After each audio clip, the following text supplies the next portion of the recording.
चलिए आइए दोस्तों, आप सभी लोगों को शुभ संध्या। आज के पहले आप सभी लोगों को फ्यूचर इंडेफिनिट टेंस का अफर्मेटिव सेंटेंस पढ़ाए थे और उसमें नोट लिखवाया गया था। तो माय डियर स्टूडेंट्स, आज आप लोगों को उसके आगे हम पढ़ाते हैं। आज फ्यूचर का निगेटिव और इंट्रागेटिव सेंटेंस हम पढ़ाएंगे और आप सभी लोग हमारी वीडियो को ज़रूर देखें और आप सभी लोगों को पसंद आए तो लाइक ज़रूर करिएगा। आइए फ्यूचर इंडेफिनिट टेंस का निगेटिव और इंट्रागेटिव सेंटेंस पढ़ते हैं। तो सबसे पहले आप लोग लिखेंगे निगेटिव सेंटेंस।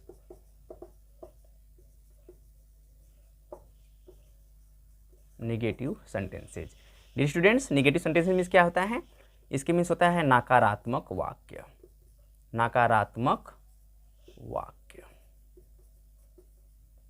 नकारात्मक वाक्य किसे कहते हैं? जब किसी घटना या तथ्य को स्वीकार न किया जाए तो उसे क्या कहते हैं? नकारात्मक वाक्य कहते हैं। इसका फार्मूला क्या बनेगा? ये किस टेंस में है? ध्यान देना है। यह फ्यूचर किस टेंस की बात कर रही है? फ्यूचर इंडेफिनिट टेंस की। Future indefinite tense. Future indefinite tense का है। ओके, ध्यान दें। इसका फार्मूला क्या बनेगा? फार्मूला मीन्स क्या होता है? सूत्र। यानी सबसे पहले सब्जेक्ट के अकॉर्डिंग आप लिखेंगे शैल या विल, फिर इसके बाद नॉट, फिर वर्ब, फिर ऑब्जेक्ट। आपको बताया गया स्टूडेंट्स, ऑब्जेक्ट कितने प्रकार के होते हैं? दो प्रकार के होते हैं, इनडायरेक्ट ऑब्जेक्ट और डायरेक्ट ऑब्जेक्ट। ओके, आइए देखिए सब्जेक्ट के अकॉर्डिंग। किसके अकॉर्डिंग? सब्जेक्ट के अकॉर्डिंग आपको शैल लगाना है या विल लगाना है। यानी आई और वी रहेगा तब आप शैल लगाएंगे और बाकी कुछ भी रहे तो आप विल लगाएंगे।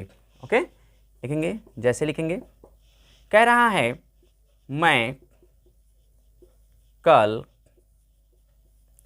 वाराणसी नहीं जाऊंगा। देखिए सबसे पहले आपको क्या ध्यान देना है? सब्जेक्ट को। यानी आप सब्जेक्ट देख रहे हैं, इसके बाद वर्ब आप देखेंगे। यानी वर्ब के अंत में क्या आया हुआ है? देखिए गा आया है, यानी ये मेन वर्ब हुआ। ये क्या हुआ? Main verb. मेन वर्ब के अंत में क्या आया है? गा। क्या आया है डियर स्टूडेंट्स? गा आया है, देख रहे हैं। तो गा आया यानी मेन वर्ब के अंत में गा आया। तो सबसे पहले आपको पहचान समझ में आ गया कि ये फ्यूचर इंडेफिनिट टेंस है। तो फ्यूचर इंडेफिनिट टेंस में आई के साथ ही क्या लगता है? शैल लगता है।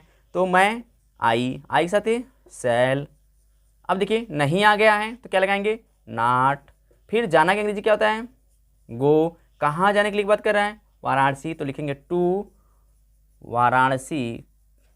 अब भाई कब की बात कर रहा है? कल की, तो कल की अंग्रेजी क्या हो जाएगा? टुमारो। आप लोग से बताए थे। देखिए ध्यान देना है आपको कि जो कल की अंग्रेजी फ्यूचर टेंस में टुमारो और पास्ट टेंस में यस्टरडे होती है। क्या होती है पास्ट टेंस में? यस्टरडे। यानी पास्ट टेंस की बात करेंगे अगर हम, तो पास्ट टेंस में यस्टरडे। किसकी अंग्रेजी होती है? कल की अंग्रेजी होती है। ठीक डियर स्टूडेंट्स, ध्यान दें। दूसरा लिखेंगे वे लोग उन्हें नहीं बुलाएंगे। वे लोग उन्हें नहीं बुलाएंगे। अब देखिए ये आपका सेंटेंस है। अब इसे आप कैसे ट्रांसलेट करेंगे इंग्लिश में? यह आपका हिंदी है, आप इसको इंग्लिश में कैसे करेंगे? तो सबसे पहले आपको क्या देखना है? सब्जेक्ट। फिर इसके बाद क्या देखना है? वर्ब। फिर नहीं आ गया, फिर ऑब्जेक्ट। ओके, तो वे लोग की अंग्रेजी क्या हो जाएगा? दे हो जाएगा। क्या हो जाएगा? दे हो जाएगा। अब गे आ गया, नहीं है तो दे है, यानी आई और वी को छोड़ा करके सबके साथ क्या लगता है? विल लगता है। तो अब क्या लिखेंगे? विल। नहीं का अंग्रेजी नॉट, बुलाना का अंग्रेजी कॉल, उन्हें का अंग्रेजी क्या लिख लेंगे? देम लिख लेंगे। देखिए ये क्या है? ऑब्जेक्ट है। तो इसका सब्जेक्ट क्या होता है? दे का ऑब्जेक्ट क्या होता है? देम। ओके, नोट डाउन करें आप सभी लोग। देखिए आप सभी लोग क्या करें कि हमेशा अगर आप नोट डाउन ना कर पाएं तो स्क्रीनशॉट जरूर मार लिया करें। ओके डियर स्टूडेंट्स, तो चलिए आइए रेस करते हैं।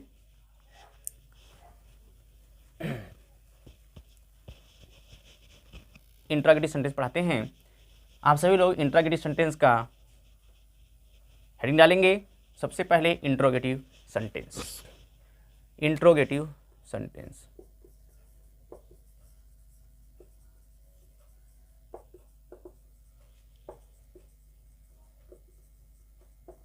डियर स्टूडेंट्स, इंट्रोगेटिव सेंटेंस को कितने भागों में बांटा गया है? 2 भागों में बांटा गया है।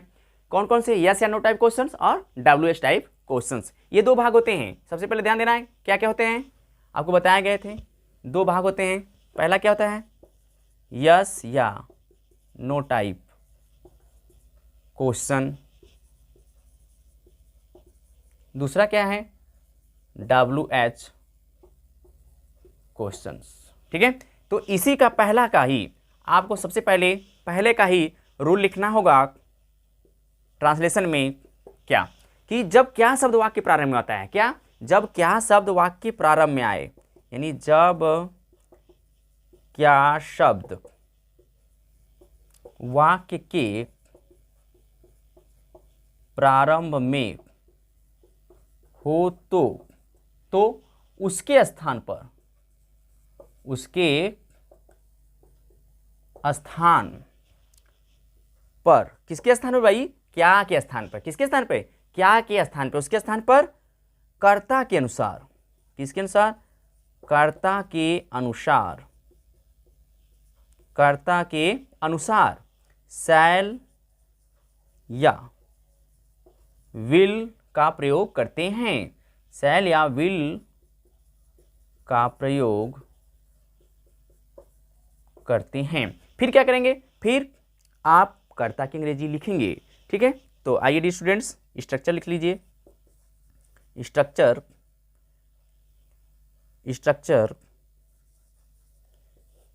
क्या होता है? स्ट्रक्चर को ही फार्मूला कहते हैं, ध्यान देना है। आपको सबसे पहले क्या लिखना है? सब्जेक्ट के अकॉर्डिंग शैल या विल लिखना है। शैल या विल लिखना है। फिर क्या लिखना है? सब्जेक्ट लिखना है। फिर क्या लिखना है? वर्ब लिखना है। फिर ऑब्जेक्ट, फिर क्वेश्चन मार्क। देखिए, इंट्रोगेटिव सेंटेंस पढ़ते समय ध्यान देना है बच्चों कि क्वेश्चन मार्क जरूर लगाना है, अदरवाइज आपका रॉन्ग हो जाएगा। तो आइए जैसे देखते हैं, क्या बच्चे कक्षा में शोर नहीं मचाएंगे?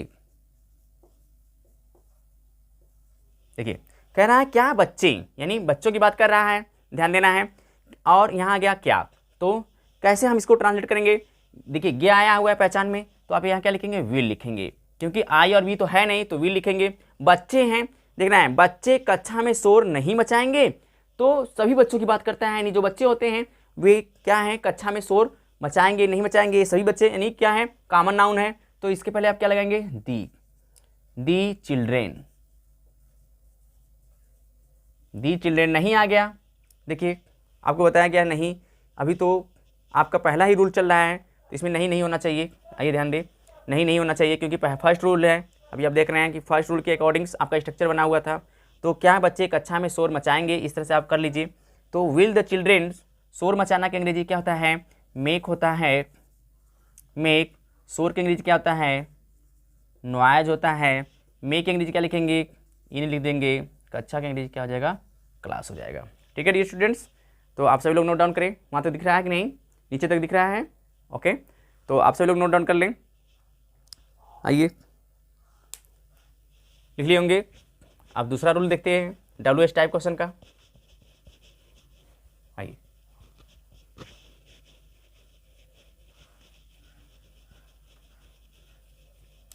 देखिए, जहाँ भी स्पष्ट ना हो वहाँ पर आप सभी लोग जरूर पूछें, जो भी प्रॉब्लम हो उसे ज़रूर पूछें, और नोट्स ज़रूर बनाएं। आपको डे बाय डे बताया जाएगा, आपको डे बाय डे बताया जा रहा है और डे बाय डे आपको समझाया जा रहा है। जहाँ भी प्रॉब्लम क्रिएट हो वहाँ ज़रूर आप पूछें। ओके डियर स्टूडेंट्स, अगर आप ट्रांसलेशन करना सीख लेंगे तो आपको इंग्लिश बोलने में कोई प्रॉब्लम नहीं हो सकती। तो इसलिए आप सबसे पहले टेंस को सीखें, उसके बाद आप लोग को वायर्स, नरेशंस, ट्रांसफॉर्मेशन, सिंथेसिस सब पढ़ाएंगे, और एकदम टॉपिक बाय टॉपिक पढ़ाई होगी। ओके डियर स्टूडेंट्स, आइए रूल नंबर 2 लिखते हैं। रूल नंबर 2 क्या है? रूल नंबर 2 कि जब वाक्य के बीच में प्रश्नसूचक शब्द, अब प्रश्नसूचक शब्द कौन कौन से होते हैं? प्रश्नसूचक शब्द क्वेश्चन लिख लीजिए, जैसे है कब। कब की अंग्रेजी क्या होता है? व्हेन।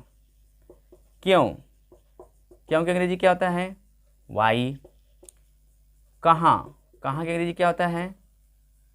वेयर। कैसे, कैसे की अंग्रेजी क्या होता है? हाउ। क्या, क्या की अंग्रेजी क्या होता है? व्हाट।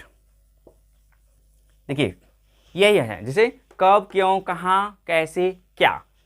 कहाँ आए भाई? बीच में आए, बीच में, प्रश्नसूचक शब्द बीच में, बीच में आए तो उसकी अंग्रेजी सबसे पहले लिखते हैं, सबसे पहले लिखते हैं। ठीक, यानी क्वेश्चन वर्ड की अंग्रेजी सबसे पहले लिखते हैं, फिर क्या कर देंगे? फिर कर्ता के अनुसार, फिर कर्ता के अनुसार, कर्ता के अनुसार शैल या विल को लिखते हैं, को लिखते हैं। ठीक, आइए आप फार्मूला लिख लीजिए।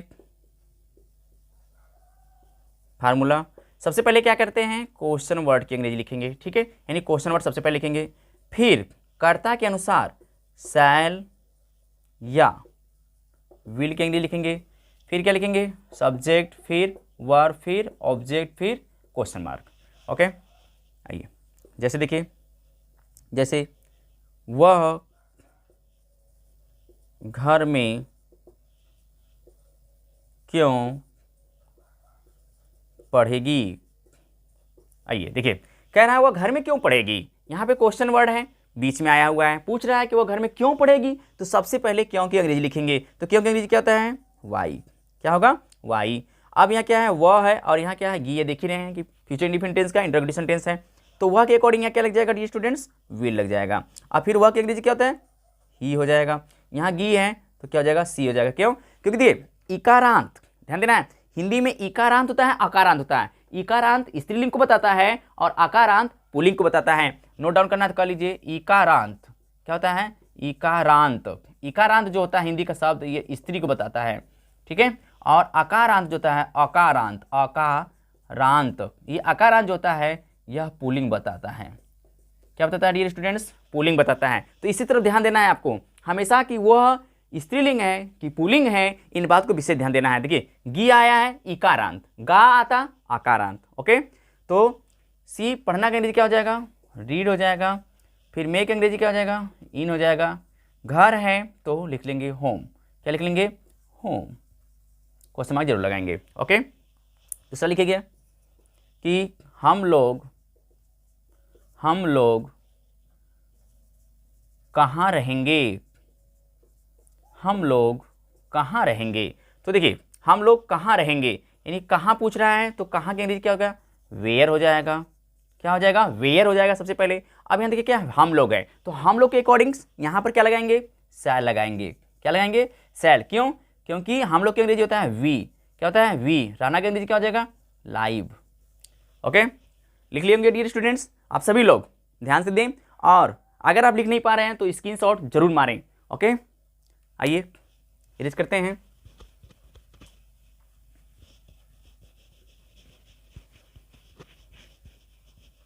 देखिए अच्छे से और मज़े से, मैं बार बार बोलता हूँ, अच्छे से और मज़े से लिखा करें, पढ़ा करें, और हंसते और मुस्कुराते रहें।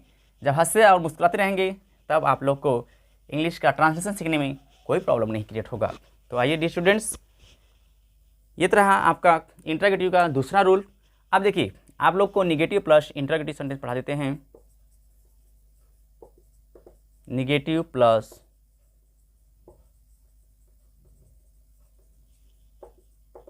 इंट्रोगेटिव सेंटेंसेज, इसका फॉर्मूला क्या होता है? लिखेंगे सबसे पहले आप शैल या विल लिखते हैं, फिर सब्जेक्ट लिखेंगे, फिर नॉट लिखेंगे, फिर वर्ब, फिर ऑब्जेक्ट, फिर क्वेश्चन मार्क। आइए जैसे लिखिए, क्या वे लोग प्रयागराज नहीं जाएंगे। देखेंगे प्रिय विद्यार्थियों, सबसे पहले आप लोग ये जानिए प्रयागराज। इस प्रयागराज का नाम पहले क्या था? इलाहाबाद था, अब क्या हो गया है? प्रयागराज हो गया है। ठीक है, यानी योगी जी ने इसका नाम परिवर्तित कर दिया है। ठीक है, आइए कह रहा है क्या वे लोग प्रयागराज नहीं जाएंगे। देखिए यहाँ पर आपका क्या है? गया आया है, यानी जाने में गया, यानी मेन वर्ब में गागे गया आया है, तो आपको पहचान क्लियर हो गया कि भाई ये क्या है? फ्यूचर इंडिफिनिट टेंस है। अगर ता तिथि आता प्रेजेंट इंडिफिनिट टेंस, अगर ता था तिथि आता तो पास्ट इंडिफिनिट टेंस होता। ओके, किसका होता? अगर क्या आ जाता तो पास्ट इंडिफिनिट टेंस का वो क्या हो जाता? इंटरोगेटिव हो जाता। तो अगर वो ता है ती आता तो प्रेजेंट इंडिफिनिट टेंस का इंटरोगेटिव हो जाता। ठीक है ना। ये कह रहा क्या? क्या वे लोग प्रयागराज नहीं जाएंगे? कैसे ट्रांसलेट करेंगे? यहाँ क्या है? वे लोग है, तो वे लोग के अकॉर्डिंग यहाँ क्या लिखेंगे? विल लिखेंगे। क्या लिखेंगे? विल। वे लोग की अंग्रेजी दे, नहीं की अंग्रेजी नॉट। देखिए एकदम स्ट्रक्चर बाय स्ट्रक्चर, स्ट्रक्चर पे ही आपको लिखा जाता है। फिर जाना की अंग्रेजी क्या हो जाएगा? Go to Prayagraj, Prayagraj. Okay dear students, दूसरा लिखेंगे क्या मैं उपन्यास नहीं पढ़ूंगा। आइए कह रहा है क्या मैं उपन्यास नहीं पढ़ूंगा। यहाँ मैं है, यहाँ क्या आ गया? क्या। ठीक, तो मैं के अकॉर्डिंग यहाँ क्या लिखेंगे? सबसे पहले सेल। क्या लिखेंगे डी स्टूडेंट्स? सेल। फिर आई, फिर नहीं का अंग्रेजी नॉट। पढ़ना का अंग्रेजी क्या हो जाएगा? रीड हो जाएगा। क्या? उपन्यास यानी अ नॉवेल। क्वेश्चन मार्क आप लोग को बताएं हैं। देखिए ध्यान देना है कि आर्टिकल अगर इसमें एक आए या ना आए, हिंदी में एक आए या न आए, लेकिन इंग्लिश में आर्टिकल जरूर लिखते हैं, यानी ए एन का प्रयोग जरूर करते हैं। ठीक है, और एक लिख लेंगे क्या बच्चा दूध नहीं पिएगा। देखिए कह रहा है बच्चा क्या। ठीक है, यानी बच्चा क्या है? सिंगुलर है, तो यहाँ क्या लग जाएगा? विल लग जाएगा, यानी आई और वी तो नहीं है, तो बस सीधे से विल लगाओ। फिर बच्चा का अंग्रेजी क्या हो जाएगा? दी चाइल्ड, दी चाइल्ड। नहीं का अंग्रेजी क्या हो जाएगा? नॉट हो जाएगा। पीना का अंग्रेजी क्या हो जाएगा? ड्रिंक हो जाएगा। क्या भाई? दूध, तो क्या लिखेंगे? मिल्क। अगर मैं पूछूं मिल्क कौन सा नाउन है, तो बताएंगे मटेरियल नाउन है। कौन सा नाउन है dear students? Material noun. Material noun. Material noun क्या होता है? जो भी पेय पदार्थ होता है, जो भी सब्सटेंस होते हैं, उसे क्या कहते हैं? मटेरियल नाउन होता है। जिसे हम खाते हैं, पीते हैं, नापा या तौला जाता है, बट काउंटेड नहीं किया जाता, यानी जिस नाउन को काउंटेड नहीं किया जाता उसे मटेरियल नाउन कहते हैं। ओके डी स्टूडेंट्स, तो आशा करता हूँ आज क्लास आप लोग के लिए अच्छा रहा होगा। आप सभी लोग हमारे यूट्यूब चैनल पर बने रहें, और डे बाय डे आप लोग को पढ़ाया जा रहा है, और आप सभी लोग डे बाय डे पढ़ें और मुस्कुराते रहें, हंसते रहें, क्योंकि आप लोगों को अपने माता पिता का सपना साकार करना है। तो चलिए आज के लिए इतना ही क्वेश्चन पढ़ाया गया, और आप लोग मज़े से पढ़िएगा। जय हिंद दोस्तों, जय भारत, वंदे मातरम।